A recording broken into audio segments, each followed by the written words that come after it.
Le déclenchement de la guerre en Ukraine a cassé la dynamique et engendré des hausses de prix. La quasi-totalité des matériaux est concernée car leur production nécessite beaucoup d'énergie et ils dépendent eux-mêmes de matières premières. La demande de la FFB depuis plus d'1 an pour un partage des surcoûts ne s'est pas révélée positive l'année dernière et s'est soldée par une hausse de 5,4% des coûts bâtiments sur 1 an. C'est 2 fois plus que l'inflation.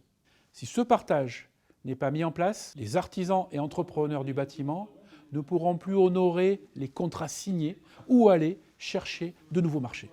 La FFB demande donc au gouvernement un soutien renforcé. Certes, le BTP a été intégré dans le plan de résilience, mais la case bâtiment reste largement à compléter par le gel des pénalités de retard sur tous les marchés, la prise en charge intégrale de l'activité partielle. La FFB réitère sa demande sur le versement immédiat des créances de carry-back ou de toute autre aide à la trésorerie qui ne passe pas par le crédit, déjà largement mobilisé avec le PGE.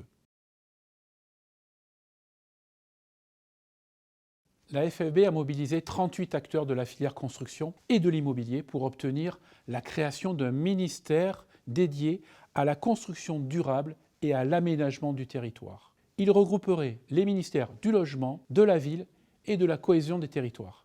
Cette demande de création de ministère s'inscrit dans les propositions de la FFB aux candidats à la présidentielle 2022 pour faire du logement une grande cause nationale. D'ailleurs, dans le cadre des élections législatives, la FFB va publier 85 propositions émanant de son réseau qui couvriront tous les champs législatifs impactant le quotidien des artisans et entrepreneurs, à savoir l'urbanisme, la fiscalité, la formation ou le droit du travail.